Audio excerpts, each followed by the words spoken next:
Pagi itu udara masih lembut. Matahari baru saja menembus sela-sela genteng rumah kontrakan kecil tempat Una dan Rido tinggal sementara. Rumah itu tidak buruk, hanya sederhana lantai keramik putih yang mulai kusam, dinding yang ditempeli kalender lama, dan jendela kayu yang beberapa bagiannya sudah mulai memudar warnanya. Tetapi ada kehangatan yang tidak dimiliki rumah-rumah besar dan dingin, aroma kopi yang meresap ke udara, suara panci bersentuhan dengan kompor, serta bayangan Una yang bergerak lembut dari dapur ke ruang tengah sambil membawa 2 cangkir kopi. Ia mengenakan daster biru muda, rambutnya diikat tinggi, wajahnya bersih tanpa riasan.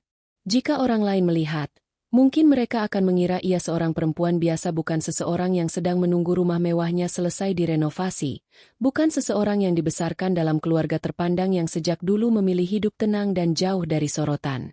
Namun Una tidak peduli. Ia tidak pernah berusaha terlihat kaya, tidak pernah peduli pada penilaian orang yang hanya melihat dari permukaan. Yang membuatnya bahagia saat ini hanyalah kenyataan bahwa hidupnya damai, sederhana, dan hangat bersama suami yang ia cintai. Rido keluar dari kamar sambil menggosok mata. Wajahnya lelah namun tetap menyisakan senyum hangat.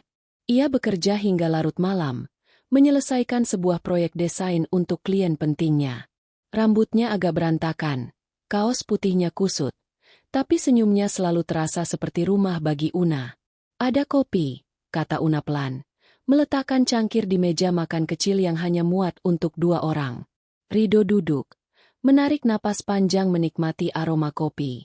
Kontrakan kecil itu mungkin tidak punya banyak fasilitas, tapi pagi-pagi seperti ini adalah kemewahan tersendiri. Ada ketenangan yang tidak bisa dibeli oleh siapapun. Renovasi rumah mereka hampir selesai. Hanya seminggu lagi, semuanya berakhir. Hanya seminggu lagi, mereka akan menempati rumah yang selama ini hanya mereka kunjungi sesekali untuk memeriksa progres. Rumah dengan halaman luas, teras marmer, dinding kaca raksasa yang memantulkan cahaya sore, dan interior yang menelan nafasku saat pertama kali melihatnya setelah direnovasi. Semua itu adalah milik Una, warisan dari ayahnya yang bertahun-tahun dijaga dan disembunyikannya dari dunia luar. Ia tidak pernah mengumumkannya kemana-mana. Bahkan sebagian besar keluarga Rido pun tidak tahu. Hanya Lilia, sahabat Una sejak SMA, dan Adit, rekan kerja Rido, yang tahu sedikit tentang kehidupan mereka yang sebenarnya. Sisanya, biarlah tetap dalam bayangan. Una tidak merasa perlu menjelaskan apapun pada orang-orang yang sibuk menakar manusia berdasarkan tas, mobil, atau penampilan luar. Hari itu Una merasa tenang. Tapi takdir punya cara mempermainkan manusia. Sekitar pukul 9 pagi, Lilia mengirim pesan bahwa Bu Ratna, ibu dari sahabat lama Rido, mengundang mereka ke acara arisan di rumahnya. Undangan mendadak itu sebenarnya bukan hal aneh. Bu Ratna memang sering mengundang orang tanpa memikirkan persiapan mereka. Tetapi ada sesuatu dalam nada pesan itu yang membuat Una mengernyit. Katanya, Bu Ratna pengen kamu ikut. Dia bilang, biar sekalian kenal sama lingkungan keluarga Rido. Gitu katanya. Tulis Lilia disertai emoji yang menandakan ia sendiri agak kesal. Una hanya menghela napas. Rido sudah sempat bertemu Bu Ratna beberapa kali sejak ia diminta membantu memperbaiki salah satu dekorasi di rumah wanita itu. Hubungan mereka sebenarnya baik-baik saja. Tapi Una tahu betul reputasi Bu Ratna yang suka menilai orang dari penampilan. Ia bukan orang jahat, hanya terlalu bangga dengan status sosialnya dan menganggap semua orang harus menuruti standarnya. Harusnya kita nggak usah datang, gumam Una sambil melipat baju-baju kecil yang sudah kering dari jemuran. Rido menggeleng pelan. Namanya juga diundang. Lagi pula cuma sebentar. Una diam. Ia tidak ingin membuat masalah, apalagi mengganggu hubungan Rido dengan orang-orang yang mungkin kelak menjadi klien. Jadi ia mengangguk saja, meski hatinya berkata lain. Ketika mereka keluar dari kontrakan dengan motor tua Rido yang suaranya sudah tidak sehalus dulu, Una merasakan tatapan tetangga-tetangga yang duduk di teras masing-masing. Ada Guntur, tetangga paling ribut, yang selalu punya komentar pedas tentang siapapun yang terlihat lebih sederhana darinya. Oh, masih dipakai tuh motor, komentar Guntur sambil tertawa kecil. Keren juga ya, masih awet. Saya kira tadi mau ganti yang baru. Rido hanya tersenyum tipis. Una memilih tak menanggapi. Sudah terlalu sering ia mendengar komentar Guntur tentang penampilan mereka, rumah kontrakan mereka, motor tua itu. Padahal Guntur sendiri hanya menyewa rumah di komplek yang sama, tetapi selalu bersikap seolah-olah dirinya adalah pengusaha sukses yang tak tersentuh. Perjalanan ke rumah Bu Ratna memakan waktu 20 menit. Selama perjalanan, Una hanya diam, memandang jalanan yang mulai ramai, memikirkan apa yang harus ia lakukan di acara nanti. Ia berharap acara itu santai saja, tidak mengharuskannya berbicara banyak. Tapi begitu mereka masuk ke gerbang rumah Bu Ratna, perasaan itu menghilang seketika. Rumah itu besar, mewah, dengan taman penuh bunga warna-warni dan air mancur kecil di sisi kanan. Tapi yang membuat Una menghela napas adalah cara tamu-tamu memandangnya saat ia turun dari motor. Tatapan itu memindai dari kepala sampai kaki, menilai rambutnya yang hanya diikat sederhana, tas selempangnya yang kecil, dan sepatu flat polos yang ia pakai. Tatapan yang sama, meremehkan. Dalam hati ia berkata, "Ah, beginilah manusia." Rido memegang tangan Una sebentar, menenangkannya. "Gak usah mikirin mereka." Una mengangguk, meskipun sulit. Saat mereka masuk, Bu Ratna sudah berdiri di ruang tamu besar, mengenakan kebaya modern warna marun dengan perhiasan mencolok yang memantulkan cahaya lampu kristal di atas kepalanya. Senyumnya terangkat, tetapi matanya memancarkan penilaian sejak pandangan pertama. "Oh, ini ya istrinya Rido." Suara Bu Ratna terdengar halus tapi dingin. "Sederhana sekali. Jarang lihat anak muda zaman sekarang gak ikut-ikutan gaya mewah." Una tersenyum sopan, meski nadanya jelas merendahkan. Bu Ratna kemudian memanggil seorang wanita yang terlihat masih muda namun bermata tajam, Siska. Ia menatap Una dari ujung kepala hingga ujung kaki seperti sedang memeriksa barang bekas. "Lucu, ya," bisik Siska, "tapi cukup keras untuk didengar. Tasnya kecil banget. Kupikir minimal bawa yang branded lah. Datang ke acara keluarga besar." Una hanya berdiri tenang. Ia sudah terbiasa menghadapi komentar seperti itu. Tapi bukan berarti tidak menusuk. Setiap kalimat, setiap tatapan, tetap terasa seperti jarum kecil yang menusuk kulit halus. Acara itu berjalan seperti arisan biasa ramai, penuh tawa, penuh gosip. Tapi ada perbedaan. Una menjadi pusat perhatian, bukan karena ia menarik, tapi karena mereka menganggapnya aneh. Sederhana, tidak cocok berada di antara orang-orang yang hidup dengan gaya pamer. Dan setiap kali ia lewat, ia mendengar bisikan. "Kok bisa Rido milih yang kayak gitu, ya? Pantas aja mereka kontrak terus. Rumah mewah? Mana mungkin." Una ingin pulang, tetapi ia bertahan. Untuk Rido, untuk menjaga nama baik suaminya. Untuk menunjukkan bahwa ia tidak sekecil penilaian orang. Namun semakin acara berjalan, semakin jelas bahwa Bu Ratna menyimpan penilaian tajam terhadapnya. Wanita itu berkali-kali membandingkan Una dengan perempuan lain, menyebut soal gaya hidup, pakaian, dan rumah. "Una, kamu tinggal di mana sekarang?" tanya Bu Ratna sambil menatap tajam. "Di daerah belakang komplek, Bu," jawab Una. "Oh." Nada itu jelas meremehkan. "Di kontrakan itu, ya? Saya pernah lewat. Kecil sekali." Beberapa tamu tertawa kecil. Una tersenyum, menahan diri. Ia tidak merasa perlu menjelaskan bahwa kontrakan itu hanya sementara. Bahwa rumah mereka yang baru hampir selesai. Rumah yang bahkan jauh lebih mewah daripada rumah Bu Ratna. Ia lebih memilih diam. Harga diri bukan sesuatu yang perlu dipamerkan. Tapi Bu Ratna terus melanjutkan. "Perempuan zaman sekarang biasanya berlomba-lomba punya rumah bagus. Kalau begini, Rido itu pinter banget ya. Bisa tahan hidup begitu." Perkataan itu diikuti tawa puas. Tawa yang menusuk, menghina, dan memandang rendah. Dalam sekejap, Una merasa ruang tamu itu mengecil. Napasnya berat.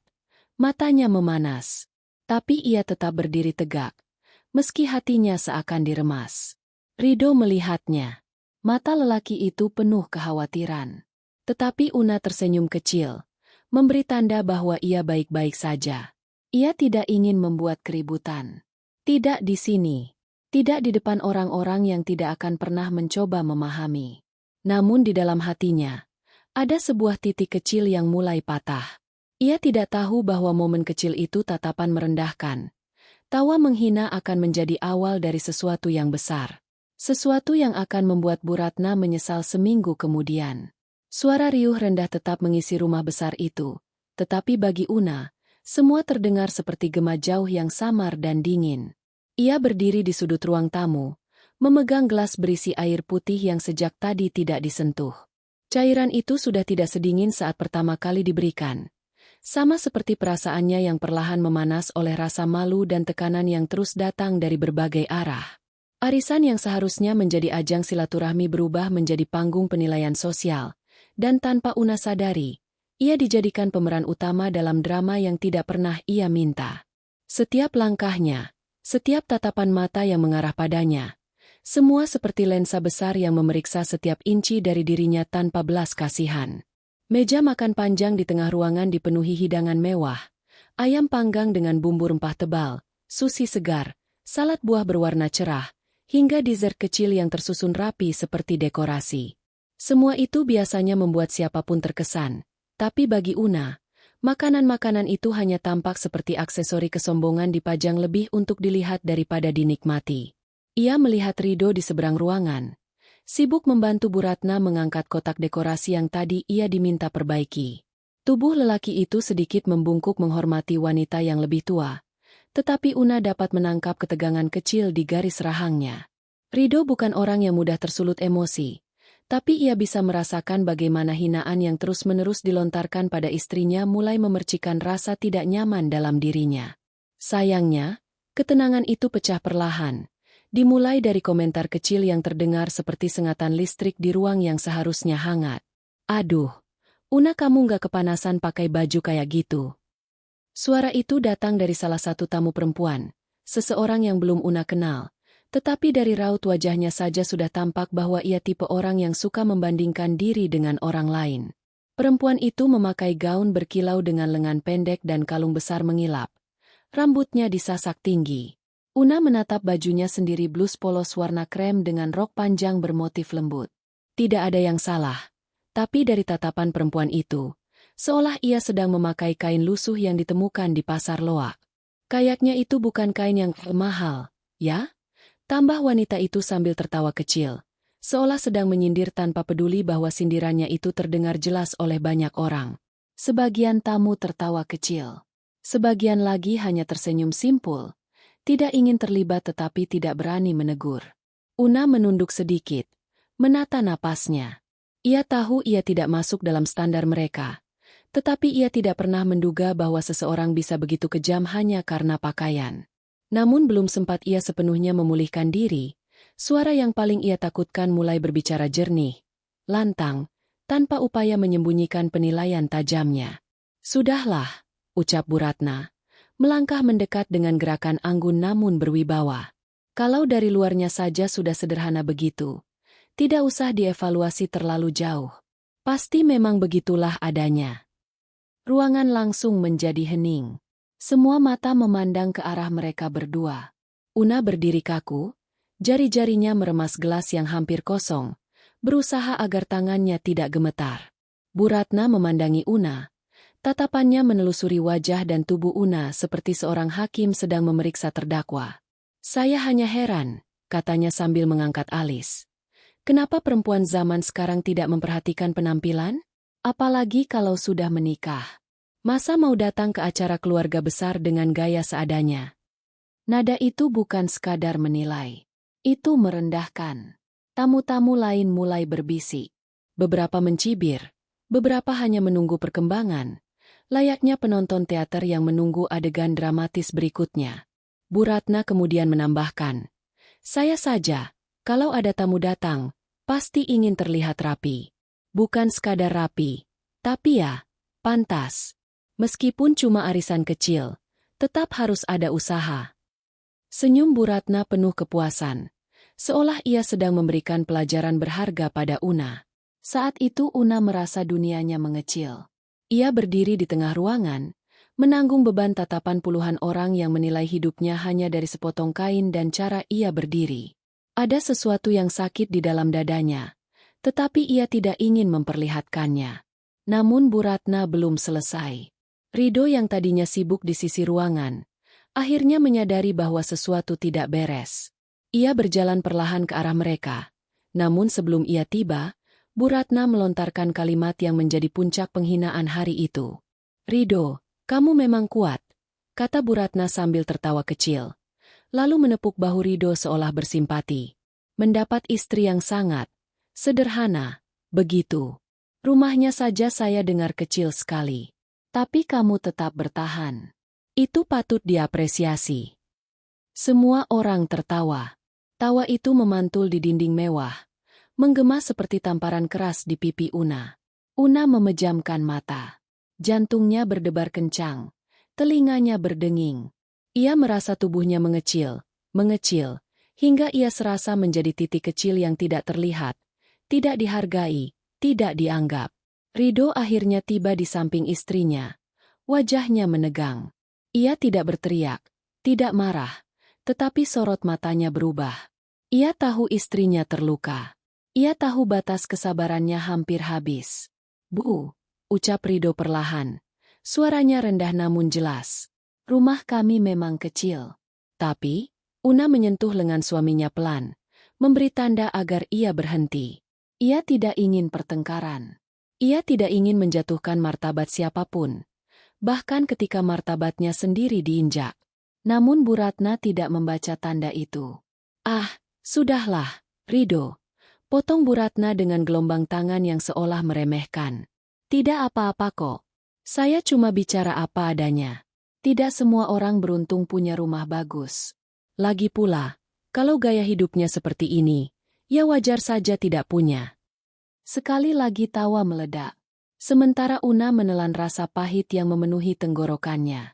Ada tamu lain yang ikut menyeringai. "Iya Bu, paling tinggal di kontrakan yang sempit itu ya? Saya pernah lewat situ. Duh, sempit banget. Saya sampai heran kok ada orang bisa betah tinggal di situ. Kontrakan begitu mah buat pekerja kasaran, bukan keluarga muda," tambah tamu lain. Guntur yang entah bagaimana muncul di sana ikut berbicara. Suaranya keras seolah ingin memastikan semua orang mendengarnya. "Saya kan tetangganya, Bu. Rumahnya memang kecil. Pantas saja mereka nggak pernah cerita soal rumah.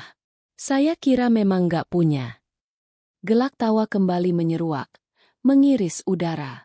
Una ingin berlari. Ingin pergi begitu saja sambil menahan air mata. Tapi kakinya seolah terpaku di lantai marmer yang dingin.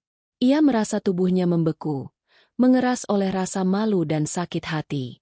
Dalam hatinya, ada suara kecil yang berteriak, menuntut untuk membela diri, tapi ia menahannya. Bu Ratna berjalan mendekat, menurunkan suara tetapi tetap bisa didengar banyak orang.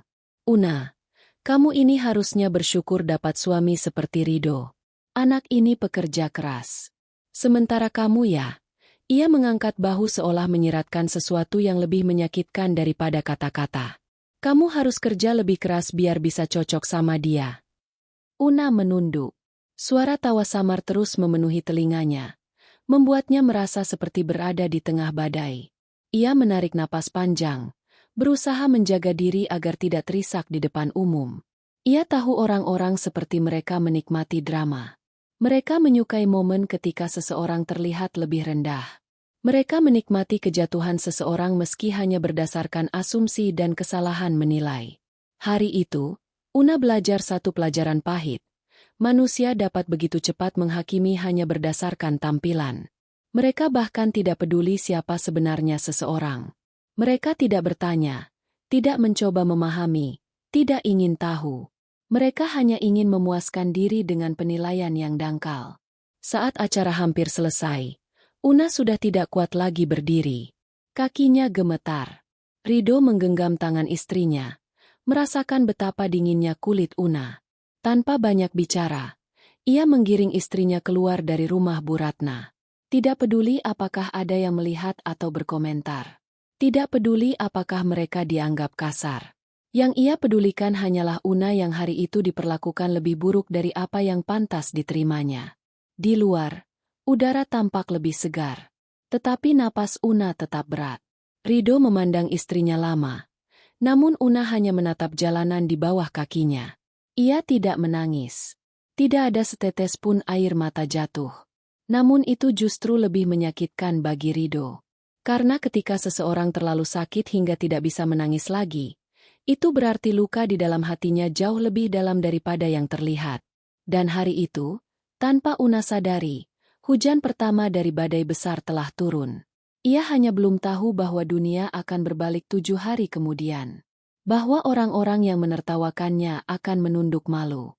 Dan bahwa Bu Ratna yang paling lantang menghina akan menjadi yang paling menyesal. 7 hari setelah penghinaan itu, kehidupan Una kembali berjalan seperti biasa di mata orang luar. Setiap pagi ia menyiapkan sarapan, membereskan rumah kontrakan kecil itu, lalu membaca buku atau menghabiskan waktu di dapur membuat kue. Namun Rido tahu, ada sesuatu yang berubah di dalam diri istrinya sejak hari itu. Una tidak lagi duduk lama di teras kontrakan mereka seperti dulu. Ia tidak lagi menyapa tetangga dengan ramah. Bahkan ketika Guntur melewati depan rumah sambil memamerkan barang-barang baru yang ia beli, entah itu jam tangan, speaker portable, atau jaket bermerek palsu, Una hanya memandang sekilas, lalu kembali menutup pintu perlahan seolah dunia di luar tidak lagi memberi kenyamanan. Rido memperhatikan istrinya dari jauh. Setiap kali ia pulang dari kantor, Una selalu tersenyum, tetapi senyum itu tidak lagi selebar dulu. Ada sesuatu yang tertahan, seperti beban yang belum selesai diproses oleh hati. Sebuah luka yang diam, tidak terlihat, tetapi terasa di setiap gerak tubuhnya. Malam-malam Una menjadi lebih sunyi.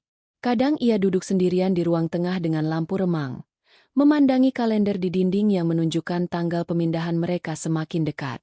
Hanya seminggu lagi rumah mereka selesai direnovasi. Hanya seminggu lagi Una bisa meninggalkan kontrakan dan segala kenangan pahit yang ditinggalkan di rumah kecil itu. Namun ia merasa aneh untuk merayakan hal itu.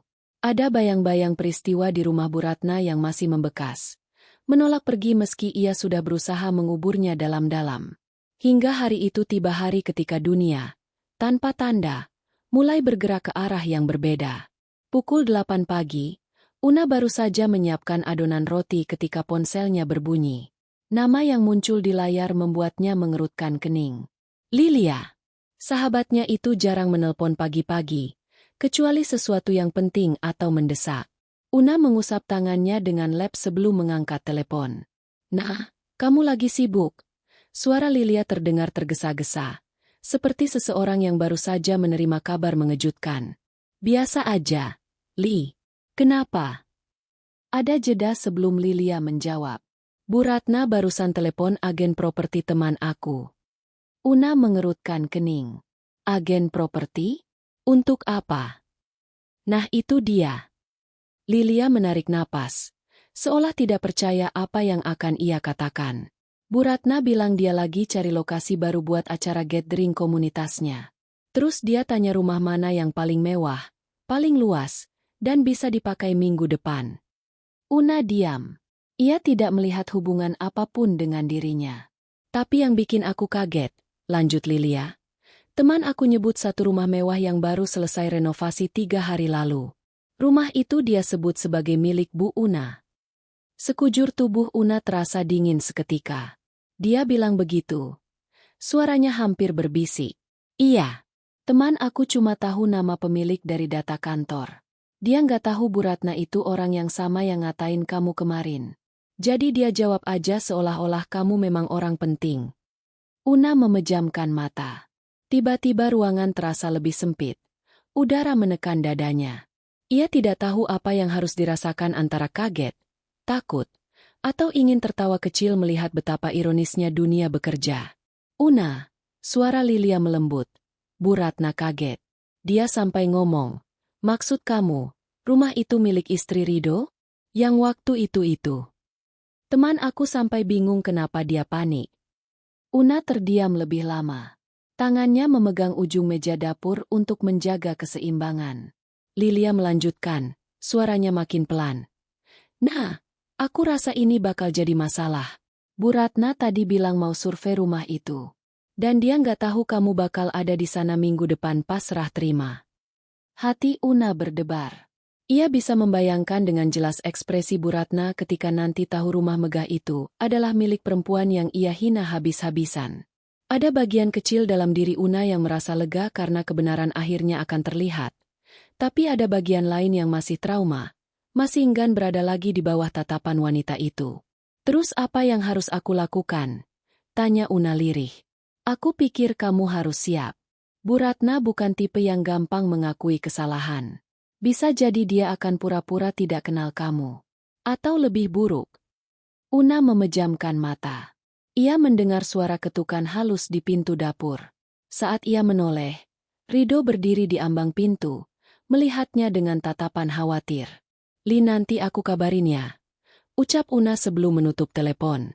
Rido berjalan mendekat, mengambil alih gelas yang hampir jatuh dari tangan Una. Kenapa? Una duduk pelan di kursi makan. Lilia bilang Bu Ratna mau survei rumah kita. Rido diam. Mata lelaki itu mengeras, tetapi suaranya tenang ketika berkata, biarkan saja. Cepat atau lambat, dia pasti tahu. Una menggeleng lemah. Aku takut suasana jadi canggung. Atau dia merasa dipermalukan. Rido tersenyum tipis. Una, kamu nggak salah. Kamu nggak pernah salah. Dia yang berbuat buruk, bukan kamu. Una menatap suaminya lama. Ada ketulusan di dalam diri Rido yang selalu membuat hati Una terasa hangat. Namun luka itu belum hilang. Ia takut kembali merasakan rasa dipandang rendah itu. Aku cuma nggak mau ada drama lagi, bisiknya. Tapi kadang, jawab Rido, kebenaran memang datang sebagai drama. 3 hari kemudian, pesan undangan itu datang. Sebuah pesan resmi dari komunitas Bu Ratna yang mengundang Rido dan secara tidak langsung Una untuk menghadiri survei lokasi acara gathering di rumah baru yang belum resmi ditinggali pemiliknya. Una membaca undangan itu berkali-kali. Ada kalimat yang membuatnya menghela napas panjang. Kami harap Ibu Una dan Bapak Rido dapat hadir sebagai perwakilan pemilik rumah, agar memudahkan pengaturan ruangan. Bagaimana nama mereka masuk dalam undangan itu? Una tidak tahu pasti. Mungkin agen properti memberikan kontak mereka kepada panitia acara. Mungkin panitia mencari data dari dokumen serah terima. Apapun itu, satu hal jelas, Bu Ratna akan tahu. Dan hari itu akhirnya datang. Cuaca tampak cerah ketika Una dan Rido menuju rumah baru itu. Mereka membawa beberapa dokumen dari kontraktor renovasi, tetapi selain itu, mereka datang dengan perasaan campur aduk. Rumah itu berdiri megah di ujung jalan perumahan elit. Halamannya luas, pintu utamanya dari kayu jati dengan ukiran halus, dan dindingnya dipenuhi kaca besar yang memantulkan sinar matahari. Bangunannya tampak kokoh, elegan, dan berkelas tanpa harus terlihat sombong. Sesuai dengan karakter Una. Ketika mereka melangkah masuk, aroma cat baru masih samar tercium. Interior rumah itu bersih dan terang. Ruang tamu luas dengan lantai marmer mengilap. Langit-langit tinggi dengan lampu gantung modern. Dan jendela yang menghadap taman belakang yang hijau. Una berdiri lama di sana. Ia merasakan sesuatu menghangat di dadanya, kebanggaan kecil yang selama ini ia pendam. Ini rumahnya. Rumah yang akan ia tempati bersama Rido, tanpa perlu peduli apa kata orang. Beberapa menit kemudian, suara mobil terdengar di luar. Kemudian suara langkah kaki, suara tawa, dan suara wanita yang sangat familiar. Bu Ratna masuk dengan langkah percaya diri seperti biasa, diikuti beberapa anggota komunitasnya. Ia memakai baju serba putih dengan perhiasan mencolok. Namun ketika matanya menyapu ruangan dan melihat Una sedang berdiri di tengah, ekspresinya berubah dalam hitungan detik. Tatapan itu berhenti. Membeku. Wajahnya yang penuh kepastian perlahan kehilangan warnanya. Seolah bagiannya yang paling dalam berkata, tidak mungkin. Namun Una berdiri di sana tenang, rapi, dan terlihat begitu menyatu dengan rumah itu seolah ia memang pemiliknya. Rido berdiri di sampingnya, menatap Bu Ratna dengan sorot mata yang tidak lagi bertoleransi atas penghinaan. Seseorang dari panitia acara masuk, membawa clipboard. Tanpa sadar, Ia memperparah keterkejutan Bu Ratna. Ibu Una. Bapak Rido. Terima kasih sudah datang. Boleh kita mulai surveinya? Ibu Ratna ingin tahu bagian mana yang bisa digunakan untuk area tamu. Nama, Bu Una, disebut begitu jelas, dengan hormat, seolah ia adalah tamu terpenting hari itu. Dan panggilan itu adalah pukulan telak bagi Bu Ratna.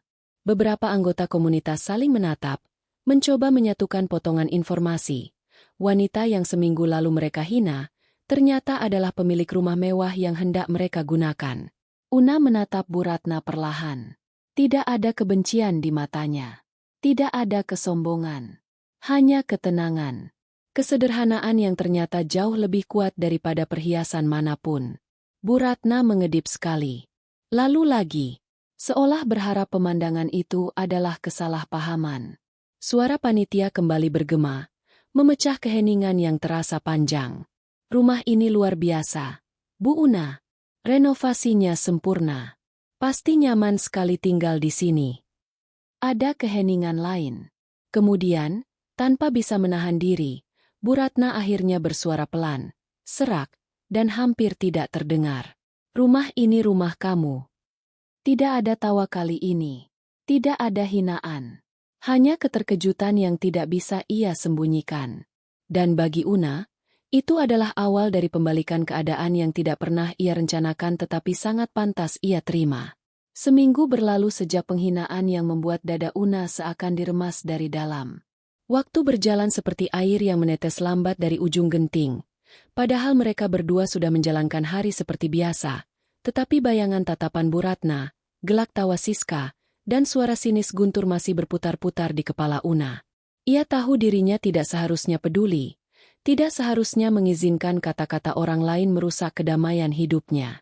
Namun kenyataannya, luka yang dibuat oleh orang asing tak pernah sedalam luka yang dibuat oleh orang yang seharusnya bisa menghormati.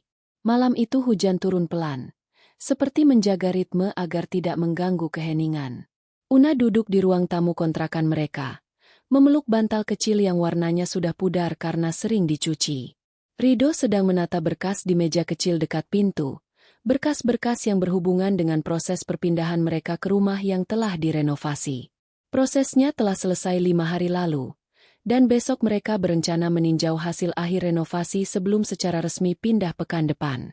Mereka sudah menyiapkan mental untuk memulai hidup baru di rumah itu, rumah besar yang entah bagaimana terasa begitu asing bagi Una, meski ia tumbuh di rumah itu semasa kecil sebelum ayahnya sakit. Ponsel Una bergetar di atas meja. Ia meraihnya dengan malas, mengira hanya pesan dari grup arisan kecil tetangga kontrakan. Tapi nama yang muncul membuat alisnya terangkat. Lilia.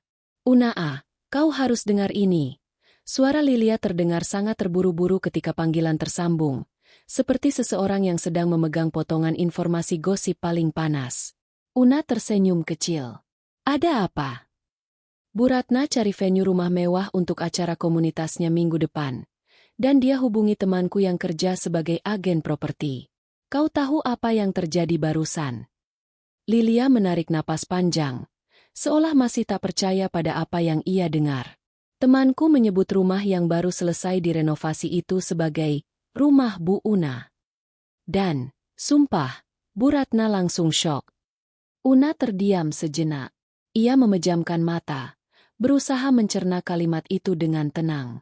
Rumah itu memang atas namanya, dan agen properti itu memang temannya juga. Tapi ia tidak menyangka benang keterkaitan sekecil itu bisa membuat kabar tersebut sampai ke telinga Bu Ratna. Dia kira pasti ada yang salah. Lanjut Lilia dengan suara geli bercampur puas. Kau tahu gaya angkuhnya, kan? Dia sampai bilang, Una yang itu? Mana mungkin? Saya tahu kok level hidupnya. Begitu katanya. Temanku cuma jawab sekenanya dan menyarankan Bu Ratna datang survei langsung. Una menggigit bibir. Ada semacam rasa puas kecil yang muncul, tapi juga rasa getir yang lebih besar. Ia tidak sepenuhnya suka jika kebenaran diketahui lewat cara seperti itu, seolah ia sedang mencoba membalas dendam. Padahal ia tidak pernah berniat memperlihatkan siapa dirinya. Ia hanya ingin damai. Rido yang mendengar sebagian percakapan dari kejauhan mendekat. Tatapannya bertanya, Tetapi ia tidak menyela. Ia duduk di samping Una, mengernyit kecil ketika mendengar nama Bu Ratna. Terus, Lil? Una bertanya pelan. Terus ada yang lebih gila lagi. Suara Lilia melembut, seperti mencari momen tepat untuk menjatuhkan berita klimaks. Komunitas tempatmu dulu pernah ikut acara bakti sosial bersama Rido itu, mereka memberi undangan ke kalian. Katanya Bu Ratna ingin survei rumahmu untuk jadi tempat gathering. Dia belum tahu itu rumahmu beneran. Dia cuma dengar itu rumah seseorang bernama Una. Dan dia penasaran. Katanya mau memverifikasi. Una spontan memegangi kening. Ia merasa seperti dihimpit dua emosi sekaligus. Heran dan geli. Dia masih belum percaya, ya? Bu Ratna? Percaya? Tidak akan sebelum kepalanya sendiri yang melihat. Lilia tertawa pendek. Jadi, get ready. Sepertinya minggu depan akan sangat menghibur. Setelah menutup telepon, Una duduk diam beberapa saat. Rido menatapnya dengan lembut, menunggu istrinya berbicara terlebih dahulu. Ketika Una akhirnya menoleh, mata mereka bertemu, saling bertukar pemahaman yang tidak butuh kata-kata. Jadi begitu jalannya, kata Una akhirnya. Semua terbuka tanpa kita sengaja. Semua memang akan terbuka pada waktunya, jawab Rido sambil menggenggam tangan istrinya. Kita tidak pernah berusaha menyembunyikan. Kita hanya tidak memamerkan. Una tersenyum kecil, seolah setiap kata Rido merapikan kekusutan di hatinya. Keesokan harinya, mereka berdua menuju rumah yang selesai direnovasi. Jalan menuju perumahan elit itu terasa seperti memasuki dunia yang berbeda dari kontrakan sederhana mereka. Gerbang besar dengan penjaga keamanan yang tegas, pepohonan hijau yang ditata rapi di sepanjang jalan, dan deretan rumah besar yang mencerminkan identitas para penghuninya. Sukses, terpandang, atau setidaknya ingin terlihat demikian. Ketika mobil sewaan yang dipakai Rido berhenti di depan gerbang rumah mereka, Una terpaku cukup lama. Rumah itu tampak jauh lebih megah daripada kenangan masa kecilnya. Dindingnya dipoles warna putih gading yang elegan, pintu kayu jati besar dengan ukiran halus, jendela tinggi yang memantulkan sinar matahari pagi seperti kaca istana. Taman luas dengan rumput yang dipangkas rapi, bunga-bunga biru dan putih tertata dalam pola yang indah. Lampu-lampu taman kecil yang tersembunyi di balik tanaman seolah menambahkan rasa misterius dan hangat sekaligus. Ayah pasti suka kalau lihat ini, gumam Una lirih. Rido menatapnya dengan lembut. Ayahmu akan lebih suka melihat kamu merasa nyaman di sini, Una.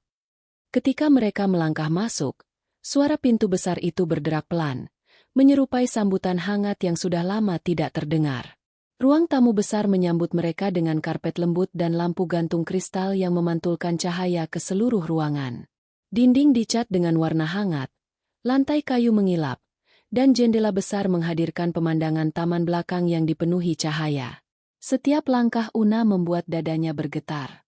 Ia menyentuh dinding, mengingat ayahnya yang dulu selalu duduk di kursi dekat jendela sambil membaca surat kabar. Ia melihat tangga besar yang dulu pernah menjadi tempat ia duduk ketika menangis pertama kali kehilangan ibunya. Ia melihat bayangan masa lalu, sekaligus masa depan yang perlahan membuka diri. Renovasi rumah ini memang besar, tetapi esensinya masih sama. Ini rumah keluarga Una. Rumah yang selama ini ia sembunyikan dari dunia luar, bukan karena malu, tapi karena ia tidak ingin memulai hidup pernikahan dengan bayang-bayang warisan. Namun, kini dunia seakan memaksa pintu itu terbuka. Saat mereka sedang memeriksa halaman belakang, ponsel Rido berdering. Ia melihat layar, lalu menunjukkan pada Una, pesan dari komunitas itu. Ini undangnya, katanya. Una membaca pesan itu. Mereka diundang untuk hadir pada survei rumah, karena Bu Ratna ingin melihat lebih dekat sebelum menentukan venue. Jadwalnya ditetapkan 3 hari lagi. Di pesan itu tertulis dengan sopan, tapi antara baris-barisnya terasa kehadiran rasa penasaran yang sudah tidak bisa ditutupi. Una menarik napas panjang. Rasanya seperti dunia memaksa aku untuk menghadapi semuanya. Aku akan ada di sampingmu, kata Rido tegas. Apapun yang terjadi. Ia tersenyum kecil, meski hatinya masih bergetar. Hari-hari berikutnya dipenuhi persiapan kecil untuk kepindahan mereka. Una menghabiskan waktu mengelap perabot, merapikan kamar, dan memeriksa satu persatu ruangan yang sudah ditata ulang. Ia ingin memastikan semuanya rapi bukan karena Bu Ratna akan datang, tetapi karena ia ingin merasa bahwa rumah ini benar-benar miliknya kembali. Namun tanpa bisa dihindari, bayangan kedatangan Bu Ratna melayang-layang di benaknya. Setiap kali ia membayangkan Bu Ratna berdiri di depan rumah ini, dengan wajah terkejut dan mulut ternganga, ia merasa campuran antara lucu dan getir. Bukan ini tujuannya. Bukan ini pembuktian yang ia cari. Tapi kebetulan hidup kadang memang memutar arah dengan cara yang tidak terduga. Menjelang hari survei, Una duduk di ruang keluarga baru mereka, memandang langit-langit yang tinggi dan memikirkan apa yang akan ia katakan nanti. Ia bukan tipe yang mengumbar kemarahan. Ia tidak ingin membuat Bu Ratna terpojok. Ia hanya ingin setidaknya harga dirinya kembali ditempatkan sebagaimana mestinya. Ketika hari itu akhirnya tiba, Una tidak merasa gugup seperti yang ia bayangkan. Meski jantungnya berdegup sedikit lebih cepat, ada ketenangan aneh yang justru menyelimutinya. Mungkin karena ia sudah siap, atau mungkin karena ia menyadari bahwa tidak ada yang perlu dibuktikan selain bahwa ia bisa berdiri dengan tenang meski pernah diinjak. Udara pagi itu cerah. Matahari memantulkan cahaya ke jendela besar rumah itu, membuatnya semakin berkilau. Rido berdiri di samping Una, memakai kemeja bersih yang ia setrika sendiri. Una memakai blus sederhana dan celana panjang nyaman, masih tampak seperti dirinya. Perempuan sederhana yang tidak pernah berusaha menampilkan kemewahan. Ketika bel pagar berbunyi, Una mengangkat wajah, menatap Rido, dan mengangguk pelan. Saat pintu pagar dibuka oleh satpam, rombongan kecil terlihat memasuki halaman. Beberapa anggota komunitas dan Bu Ratna yang berjalan dengan langkah congkak, tanpa sedikit pun menduga bahwa ia sedang melangkah ke rumah yang dulu ia remehkan pemiliknya. Dan pada momen itu, Una tahu, hidup sedang bersiap menunjukkan bab berikutnya. Tanpa ia paksa, tanpa ia cari, hanya pada waktunya. Pagi itu menyambut dengan ketenangan yang menipu. Langit biru tampak tak tersentuh, seolah tidak mengetahui bahwa di bawahnya, sebuah peristiwa kecil yang akan mengubah dinamika hubungan manusia sedang mendekat perlahan. Udara lembut masuk melalui sela-sela daun pohon besar di halaman rumah Una, membentuk bayangan bergerak di permukaan batu alam halaman depan. Rumah itu berdiri seperti lukisan yang baru selesai dipoles. Bersih, megah, tetapi masih menyimpan kehangatan masa lalu yang tidak bisa diberi harga. Una berdiri di dekat pintu besar rumahnya, memegang pinggiran frame pintu untuk menenangkan diri. Ia tidak terguncang, tetapi jantungnya berdetak sedikit lebih cepat dari biasanya. Rido ada di sampingnya, dengan ekspresi tenang yang menjadi jangkar bagi pikiran Una. Suaminya itu tidak terlihat gugup ataupun canggung. Justru dari sosoknya terpancar kepercayaan diri yang matang, seolah ia tahu persis bahwa hari ini bukan untuk membuktikan apa-apa, melainkan hanya untuk menegakkan kebenaran yang selama ini disalahpahami. Ketika bel pagar berbunyi untuk kedua kalinya, suara itu menggema lembut di seluruh rumah. Satpam membuka pagar, dan rombongan kecil itu mulai memasuki halaman. Una melihat mereka dari kejauhan, berjalan dengan berbagai ekspresi yang berbeda, sebagian ingin tahu, sebagian sekadar mengikuti, dan satu orang yang tampak menutupi rasa penasaran dengan angkuh, Bu Ratna. Wanita itu melangkah dengan percaya diri seolah ia datang untuk menilai kualitas rumah. Padahal tanpa sadar ia sedang melangkah menuju kebenaran yang akan membuat gengsinya runtuh. Dengan pakaian mahal, tas bermerek yang sengaja digantung di lengan kiri, serta langkah mantap yang selalu terdengar seperti ketukan dominasi, Bu Ratna tampak seperti seseorang yang hidup dari cara orang lain memandangnya. Una memperhatikan bagaimana mata Bu Ratna melebar sedikit ketika melihat eksterior rumah itu. Dinding putih gading, pilar-pilar tinggi, taman rapi, dan halaman luas itu tampaknya tidak masuk dalam daftar kemungkinan Bu Ratna mengenai siapa pemiliknya. Namun wanita itu tetap menyamakan ekspresinya, pura-pura tidak terkejut, pura-pura sudah terbiasa melihat rumah semewah ini setiap hari. Begitulah gaya Bu Ratna. Selalu pura-pura. Ketika rombongan semakin mendekat, Una melangkah maju. Rido ikut, berdiri sedikit di belakang istrinya. Para anggota komunitas menyapa mereka dengan hangat, Tetapi mata Una hanya tertuju pada satu sosok yang berdiri seperti patung yang kehilangan arah. Tatapan Una dan Bu Ratna bertemu. Dan pada saat itu, waktu seperti berhenti. Bu Ratna tersentak. Meski berusaha menutupinya dengan senyum tipis yang tidak berhasil menghaluskan rasa syok di matanya. Una? Suaranya terdengar pecah. Seolah namanya sendiri terasa asing di lidah Bu Ratna. Una mengangguk pelan, tidak mengumbar senyum, tetapi juga tidak menunjukkan kesombongan. Ia hanya tampil sebagaimana dirinya. Sederhana, hangat, dan tenang. Dan mungkin itulah yang paling menusuk bahwa seorang yang begitu direndahkan bisa berdiri di depan rumah sebesar ini tanpa sedikit pun menunjukkan keinginan untuk membalas. "Terima kasih sudah datang," kata Una. Suaranya jernih dan stabil. "Silakan masuk. Kita bisa mulai melihat-lihat." Bu Ratna tidak langsung melangkah. Ia memandang Una, kemudian memandang rumah itu lagi, lalu memandang Rido yang berdiri tegap di samping istrinya. Dalam ekspresi Bu Ratna, ada lapisan-lapisan emosi yang muncul berturut-turut. Bingung, tak percaya, tersinggung, malu, dan akhirnya takut pada kenyataan. Rombongan mulai bergerak masuk. Tetapi Bu Ratna masih berdiri kaku. Seolah ia memerlukan waktu ekstra untuk menerima gambaran besar yang selama ini tidak ia bayangkan. Una mempersilakan para tamu masuk ke ruang tamu besar yang menyambut dengan cahaya hangat dari lampu kristal.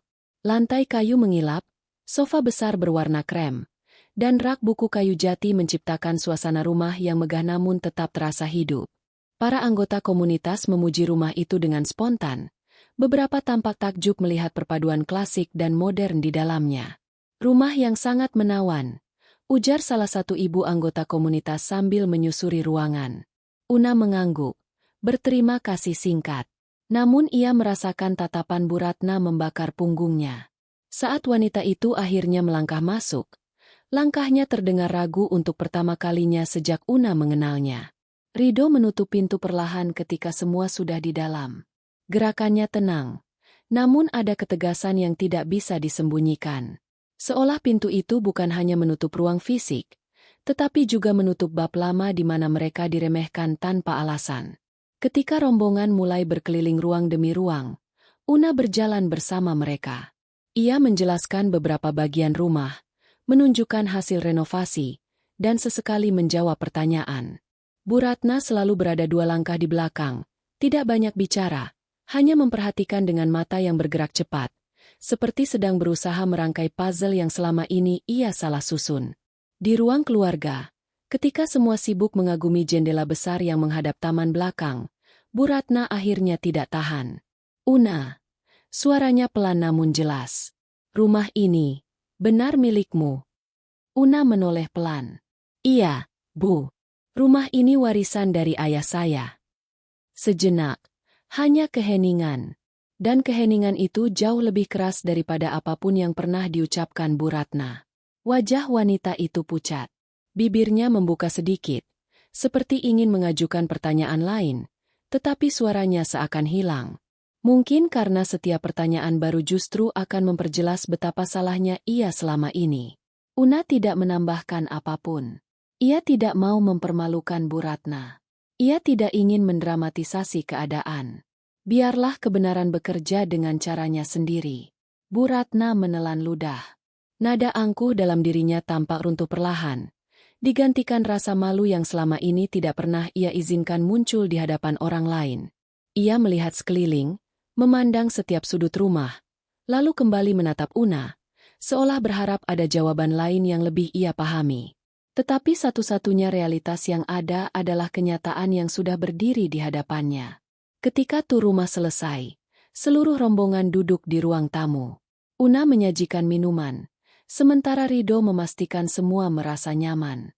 Atmosfer dalam ruangan itu berubah lebih hening, lebih canggung, tetapi tidak mencekik. Justru ada ketenangan baru di dalam rumah itu. Seakan rumah tersebut senang kembali didiami oleh pemilik sahnya yang tidak malu pada asal-usulnya. Beberapa anggota komunitas memuji Una dengan tulus, mengatakan bahwa rumah itu cocok untuk acara mereka. Namun di antara semua suara itu, suara yang paling lemah dan paling berat didengar adalah suara Bu Ratna. "Una, mungkin, saya salah menilai," Ucapnya dengan gagap yang tidak pernah terdengar sebelumnya.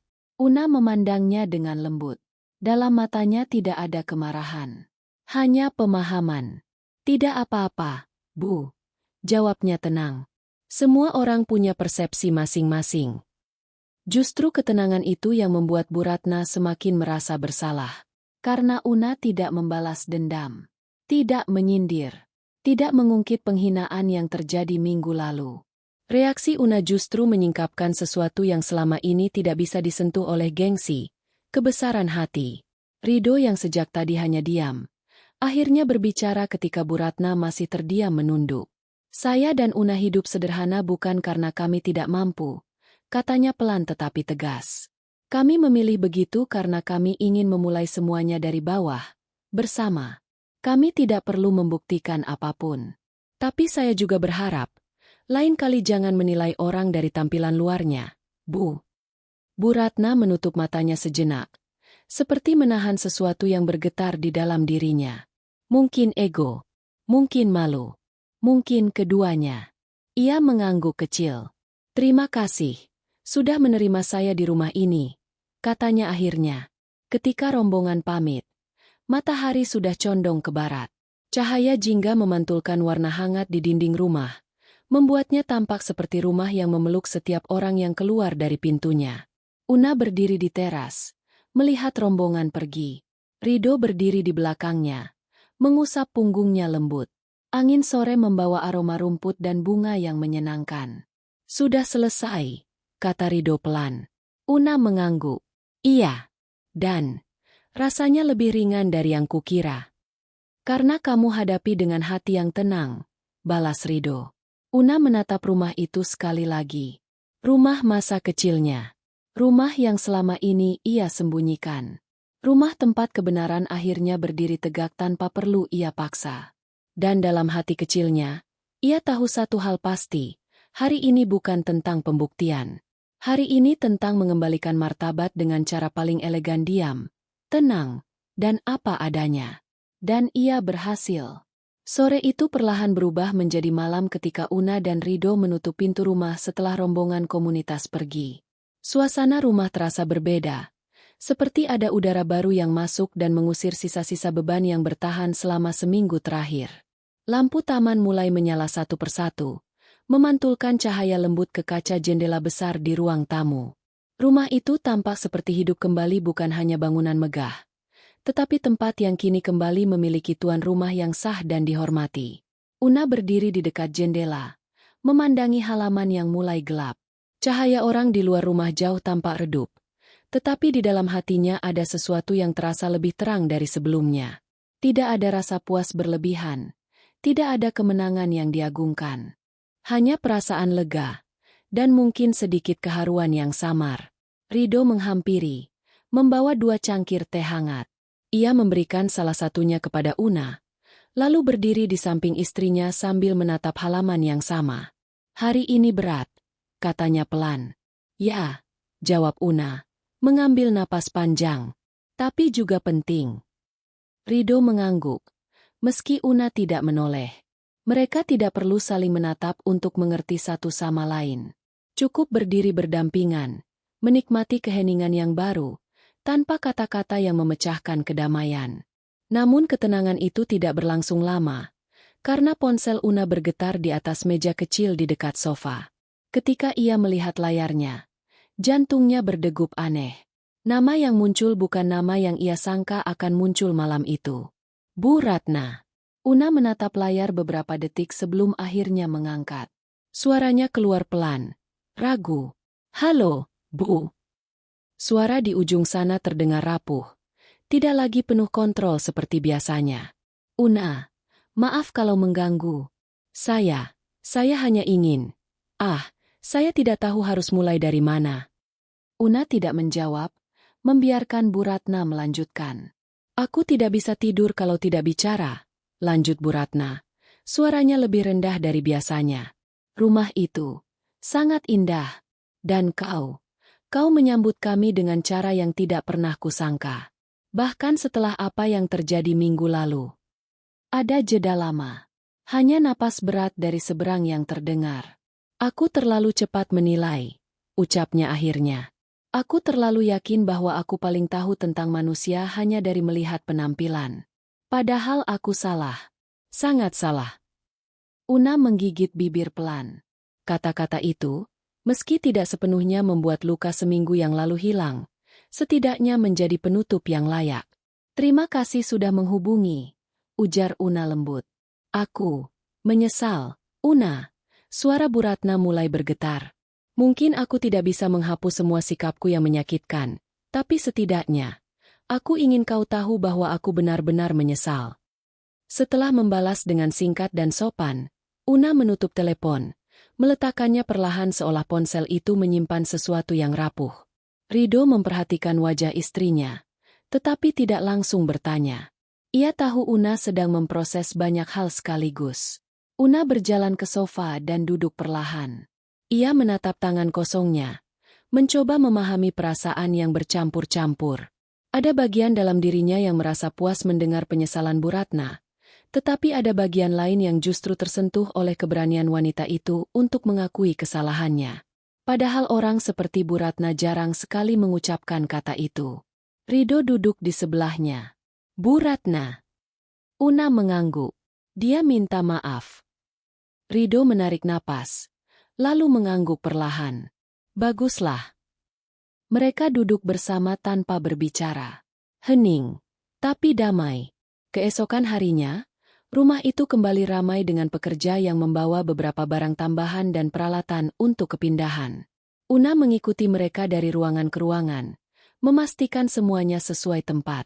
Sesekali ia berhenti di satu ruangan, merasakan udara di sana, mencoba melihat dirinya tinggal di tempat itu untuk waktu yang lama. Di kamar lamanya, kamar yang dulu dipenuhi gambar, boneka, dan buku-buku favorit Una berdiri di dekat jendela. Cahaya pagi masuk lembut, persis seperti dulu ketika ia bangun di tempat itu sebagai gadis kecil.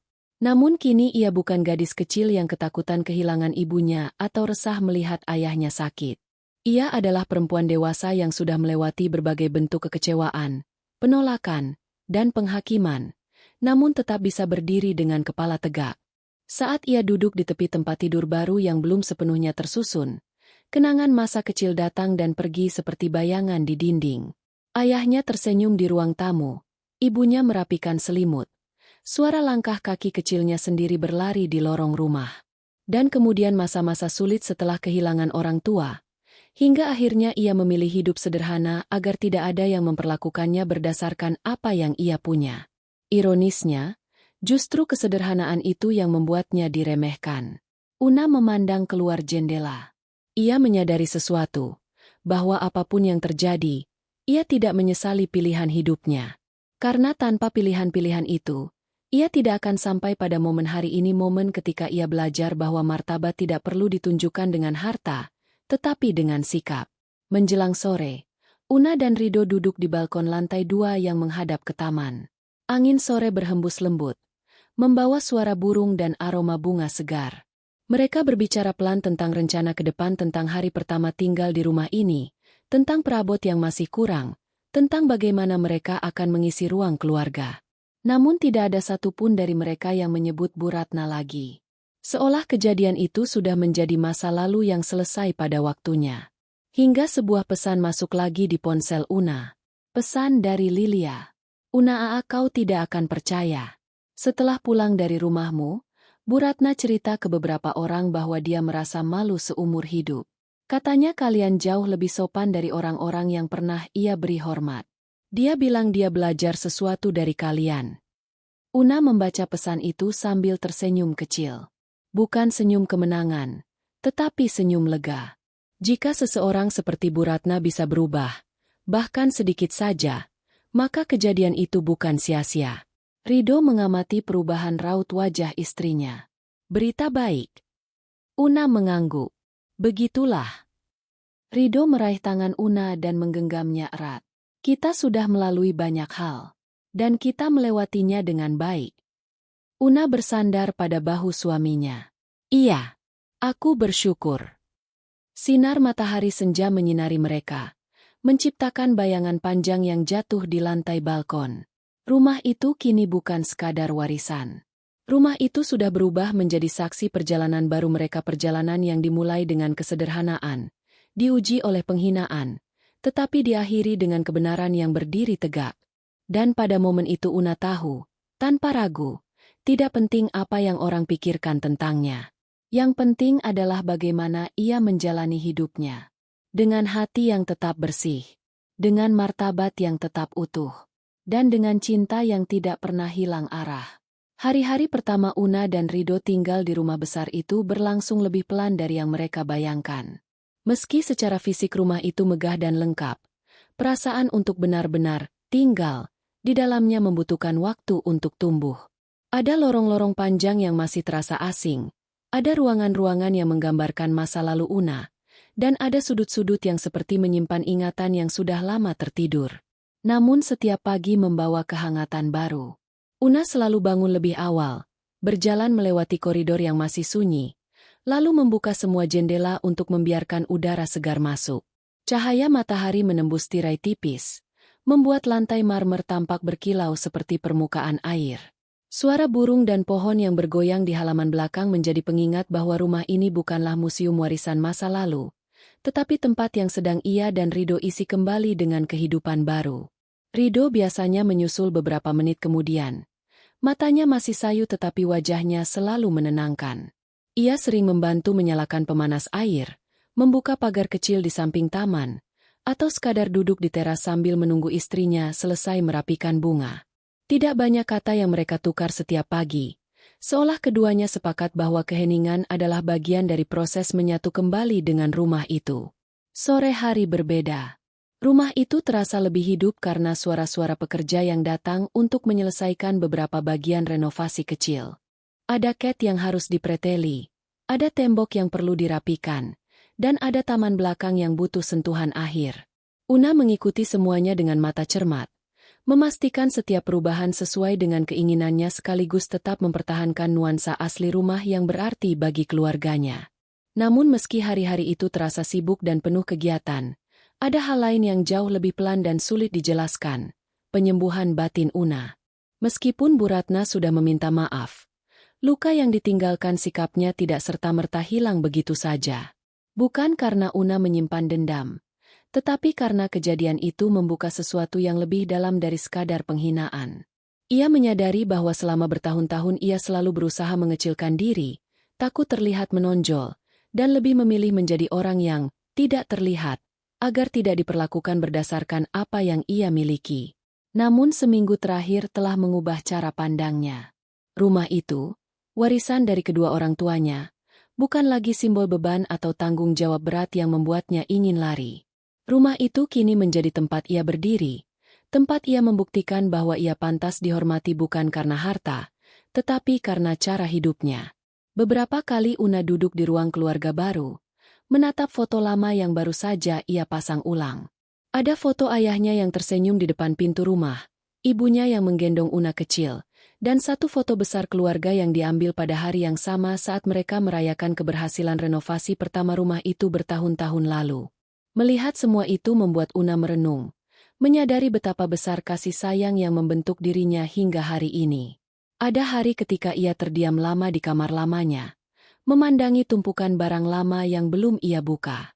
Setiap kotak berisi cerita, buku harian masa kecil, seragam sekolah, boneka yang dulu selalu ia bawa, dan selembar surat dari ibunya yang belum pernah ia baca sampai akhir.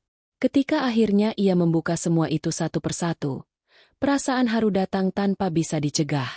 Bukan kesedihan yang menyakitkan, tetapi rasa terima kasih yang membuat dadanya hangat. Seakan semua kenangan itu memeluknya dan berkata bahwa ia telah melakukan hal yang benar dengan kembali ke rumah ini.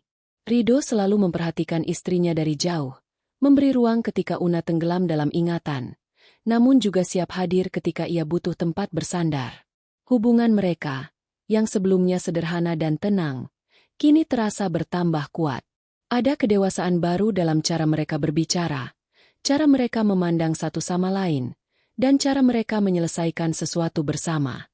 Seakan pengalaman seminggu lalu membuat mereka semakin menyadari pentingnya saling menjaga, bukan hanya secara fisik tetapi juga secara emosional. Tetapi perubahan terbesar justru terlihat dari hal kecil yang tidak Una sadari pada awalnya. Beberapa tetangga mulai datang dan memperkenalkan diri. Ada ibu-ibu yang membawa makanan, bapak-bapak yang menawarkan bantuan, sampai anak-anak yang sesekali bermain di depan rumah. Mereka semua datang dengan cara yang tulus, tanpa pretensi, tanpa menilai Una dan Rido berdasarkan apa yang mereka miliki. Kejadian dengan Bu Ratna rupanya menyebar dan menjadi pembelajaran bagi sebagian orang, meski Una sendiri tidak pernah berniat membuatnya menjadi isu. Ia hanya ingin hidup tenang tanpa harus menampilkan identitasnya secara berlebihan. Suatu sore, sambil duduk di teras depan, Una memperhatikan anak-anak berlari mengejar bola. Ia tersenyum ketika salah satu dari mereka melambai dan berteriak memanggil. Tanpa sadar, rumah itu telah menjadi bagian dari lingkungan yang hangat, sesuatu yang selama bertahun-tahun ia rindukan tanpa berani mengakui. Sementara itu, pesan-pesan yang datang ke ponselnya semakin sering berupa ucapan selamat, permintaan maaf, atau sekadar kalimat pendek yang mengatakan bahwa mereka kagum dengan sikap Una menghadapi situasi yang sulit. Meski tidak semua pesan ia balas panjang, ia membaca semuanya dengan hati yang tenang. Bukan karena ia butuh pengakuan, tetapi karena ia menghargai kejujuran yang datang dari orang-orang yang menghubunginya. Hari-hari itu membentuk pemahaman baru dalam pikiran Una, bahwa hidup tidak selalu berjalan sesuai cara yang kita rancang. Kadang hidup membawa seseorang ke titik di mana ia dipaksa menghadapi bagian dirinya yang paling rapuh hanya untuk menunjukkan bahwa ia ternyata jauh lebih kuat dari yang ia bayangkan. Pada suatu malam, setelah semua pekerja pulang dan rumah kembali hening, Una duduk bersama Rido di ruang makan yang belum sepenuhnya rapi. Hanya lampu gantung berwarna hangat yang menyinari mereka. Makan malam itu sederhana, tetapi terasa lebih berharga dibanding jamuan besar manapun. Ada rasa syukur, rasa damai, dan rasa lega yang mengisi setiap detik kebersamaan mereka. Dalam keheningan, Una memandang sekeliling. Ruang itu, rumah itu, kehidupannya semuanya kini terasa lebih utuh. Seakan perjalanan panjang yang ia lalui akhirnya menemukan tempat untuk berhenti sejenak, bernapas, dan tumbuh kembali. Ia menyadari satu hal, bahwa guratan luka dari masa lalu tidak harus dihapus. Kadang luka itu justru menjadi alasan seseorang untuk kembali berdiri lebih kuat.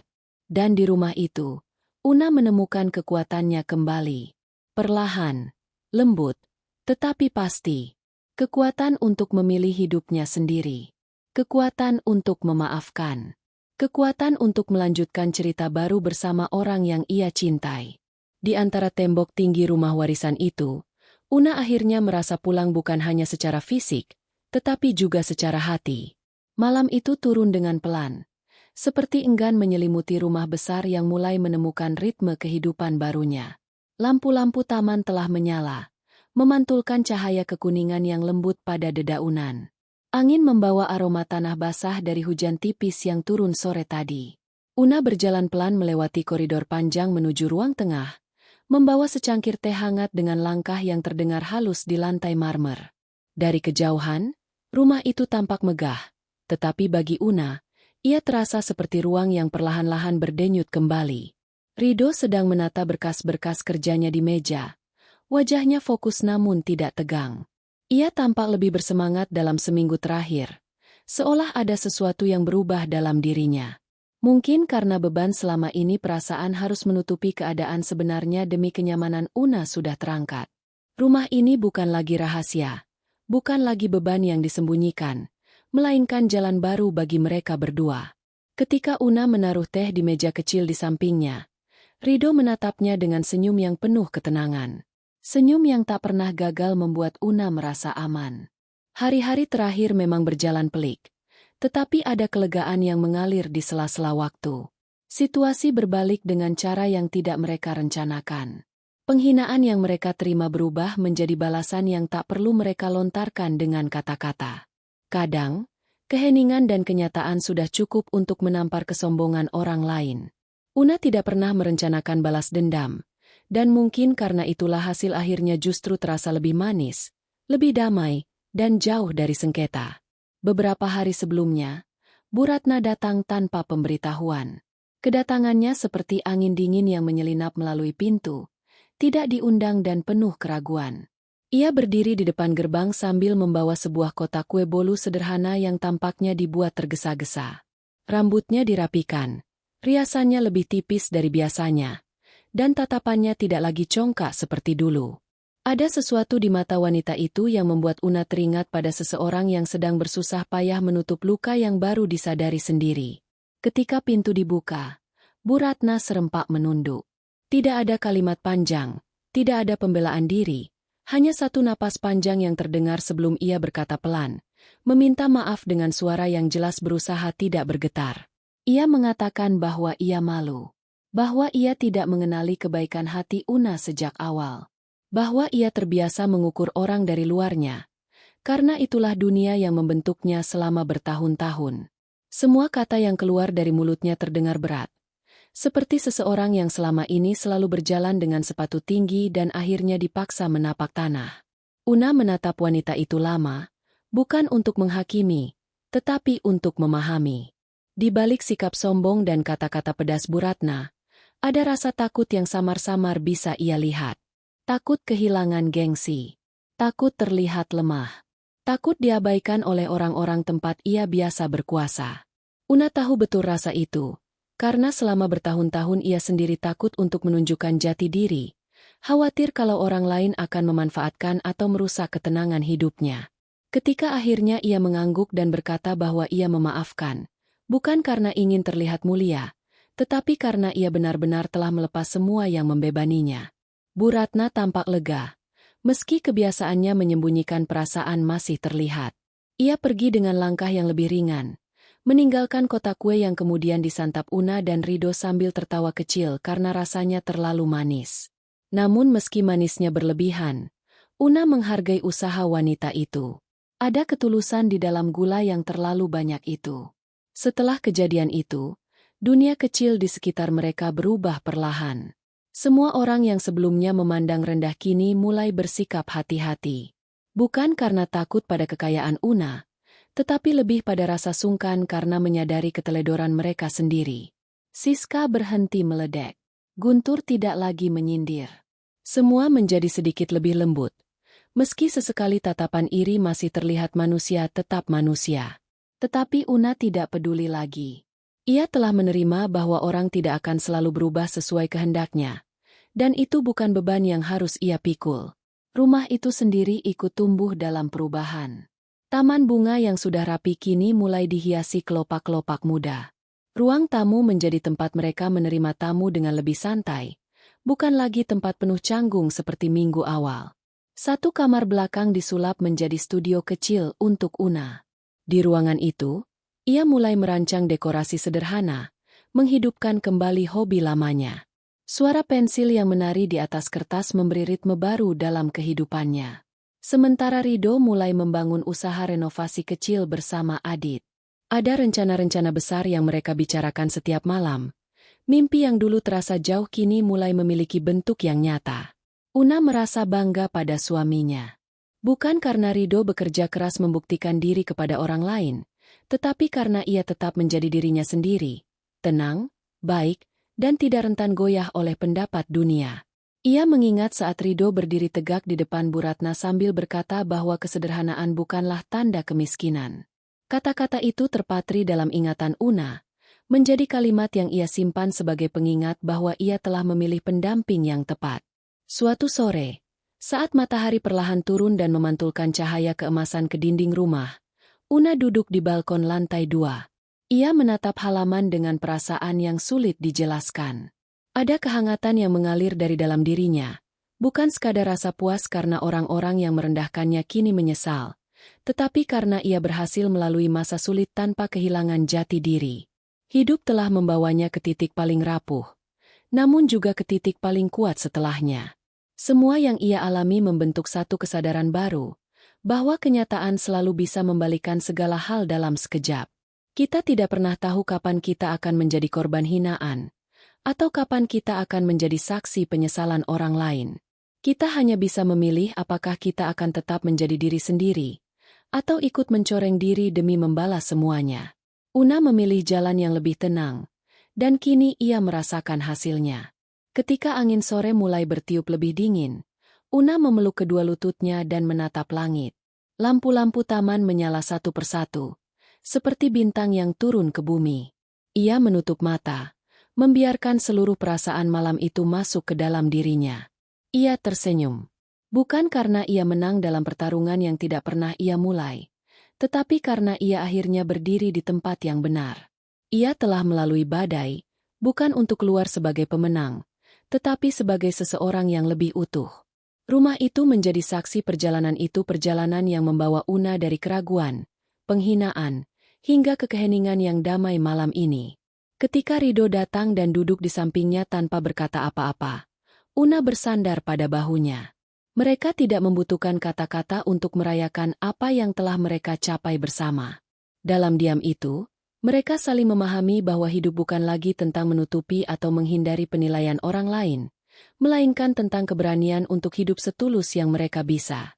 Malam semakin larut, tetapi tidak terasa muram. Cahaya lampu rumah membungkus mereka dengan kehangatan lembut. Dunia di luar sana mungkin masih penuh dengan orang-orang yang menilai berdasarkan tampilan, kekayaan, atau status. Namun di balik tembok tinggi rumah warisan itu, Una tahu satu hal pasti, ia tidak lagi takut pada penilaian siapapun. Ia telah menemukan tempat untuk pulang. Pulang pada rumah. Pulang pada cinta. Pulang pada dirinya sendiri.